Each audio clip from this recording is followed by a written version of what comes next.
Je suis Dr Touré Mohamed Lamine, je suis neurologue au CHU de Niasdine, maître assistant du CAMES. L'accident vasculaire cérébral, c'est 3 lettres pour une pathologie aux multiples visages. L'Organisation mondiale de la santé le définit comme étant un développement rapide des signes cliniques localisés ou globaux, de dysfonctionnement cérébral avec des symptômes qui durent plus de 24 heures. Donc les signes cliniques localisés ou globaux, ça peut être en rapport avec une faiblesse d'un côté, ça peut être en rapport avec la déviation de la bouche d'un côté, ça peut être en rapport avec les troubles de l'articulation ou de l'évocation du langage, ça peut être en rapport avec des céphalées ou les maux de tête. Donc il représente de nos jours la première cause d'hospitalisation en neurologie et la première cause de décès au CHU de Niasdine. Globalement, il y a 4 types d'AVC. Nous avons le type ischémique, nous avons le type hémorragique, nous avons les thromboses veineuses cérébrales et les hémorragies méningées.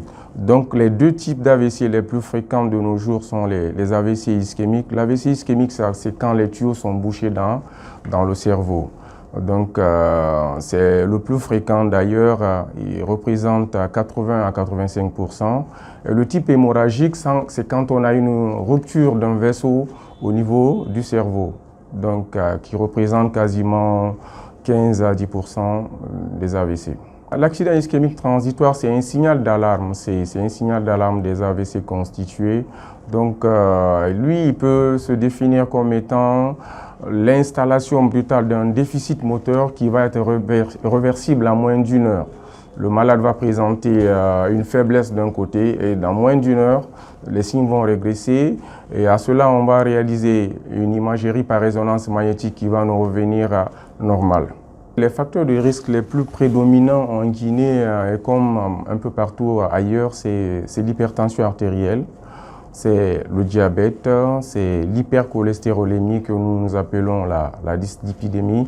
Mais il y a des causes d'origine cardiaque aussi, notamment les arythmies par fibrillation atriale qui sont beaucoup plus prédominants. À cela s'ajoute l'obésité, le stress et tout ce qui est en rapport avec les pathologies du système nerveux central.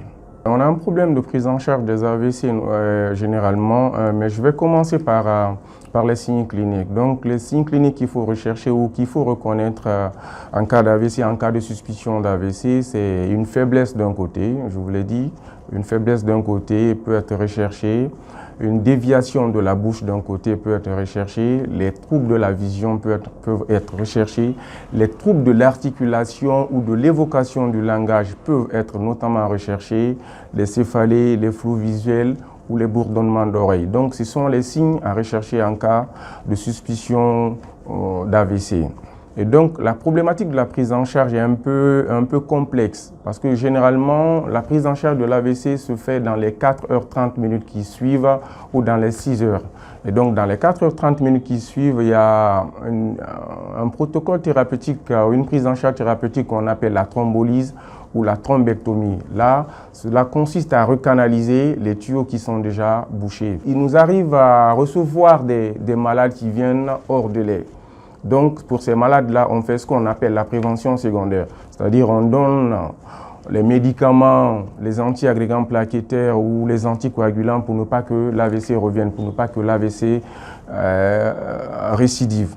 Donc, à cela s'ajoute la prise en charge des étiologies, des causes en rapport avec l'AVC. Parce que même si on fait la prévention secondaire, si on ne prend pas en charge les étiologies, la cause qui est en rapport avec l'AVC, donc on risque de perdre le malade et le malade risque de récidiver. Et donc en termes de diagnostic, nous avons des centres de diagnostic un peu partout sur Conakry et à l'intérieur du pays.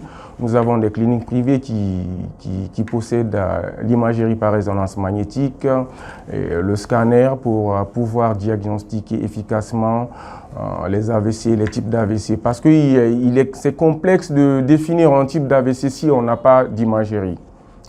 On peut confondre l'AVC ischémique à un AVC hémorragique si on n'a pas fait d'imagerie, confondre l'AVC hémorragique à un AVC ischémique. Et donc la prise en charge en dépend.